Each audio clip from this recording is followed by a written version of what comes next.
তামুলপুৰ জিলা গুৰেশ্বৰত তিনিটা কাৰ্যসূচীত অংশগ্ৰহণ মুখ্যমন্ত্ৰী ডক্টৰ হিমন্ত বিশ্ব শৰ্মাৰ। তামুলপুৰ জিলা গুৰেশ্বৰত আজি অসমৰ মুখ্যমন্ত্ৰী ডক্টৰ হিমন্ত বিশ্ব শৰ্মা উপস্থিত হৈ তিনিটা কাৰ্যসূচীত অংশগ্ৰহণ কৰে। প্ৰথমতে মুখ্যমন্ত্ৰীগৰাকী গুৰেশ্বৰৰ গুৰমুট বড়ো জনগোষ্ঠীৰ আৰাধ্য বাথৌ থানচালি শোভা উদ্বোধন কৰে।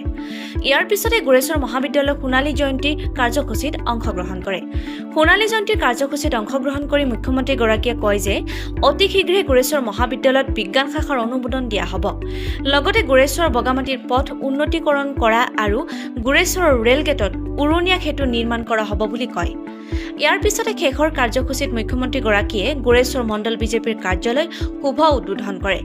আজিৰ এই কাৰ্যসূচীত ৰাজ্যিক বিজেপিৰ সভাপতি তথা দৰং ওদালগুৰি লোকসভা সমষ্টিৰ সাংসদ দিলীপ শইকীয়া, বিধায়ক ভৱেশ কলিতা, অসম চৰকাৰৰ যুৱ আয়োগৰ সদস্য ৰাতুল শৰ্মা, তামুলপুৰ জিলা বিজেপিৰ সভাপতি ভিক্টৰ কুমাৰ দাস, তামুলপুৰ জিলা যুৱ মৰ্চাৰ সভাপতি ঋষভ ৰঞ্জন দাস সহ বিজেপিৰ কেইবাগৰাকীও নেতাকৰ্মী উপস্থিত থাকে।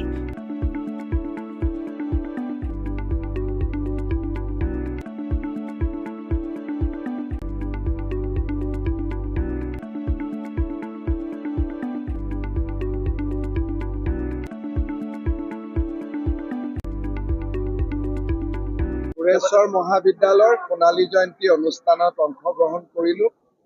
মহাবিদ্যালয়খনৰ গৌৰৱময় ঐতিহ্য আৰু ভৱিষ্যতৰ দিনবোৰ ভাল হওক তাকে কামনা কৰিছোঁ। মহাবিদ্যালয়ত অসম চৰকাৰে বিজ্ঞান শাখাটোৰ মঞ্জুৰি প্ৰদান কৰিব। ৰাস্তাৰ কথা ক'লে কেইটামান কথা আগৰ পৰাই চলি আছে। মহৰীপাৰাৰ পৰা বগামাটিলৈ যোৱা ৰাস্তাটো আমি অসম মালাত লৈছোঁ। গুৰেশ্বৰত ফ্লাইঅভাৰ এখনো হ'ব, কিন্তু ৰেল গেটটো বন্ধ হৈ গ'লে আকৌ মানুহে আপত্তিও কৰিব পাৰে। সেইকাৰণে ৰাইজে অলপ আলোচনা কৰি লওক।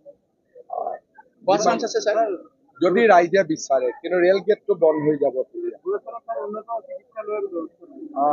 মই কৈ দিম, আজি মই হেল্থ মিনিষ্টাৰ মই খবৰ লৈ কৈ দিম। সমজিলা BTADত আমি ঘোষণা নকৰোঁ, BTADয়ে ঘোষণা কৰিব লাগিব। গতিকে BTADয়ে কি ধৰণে ব্যৱস্থা লয়, BTAD ইলেকশ্যনৰ পিছতে হ'ব।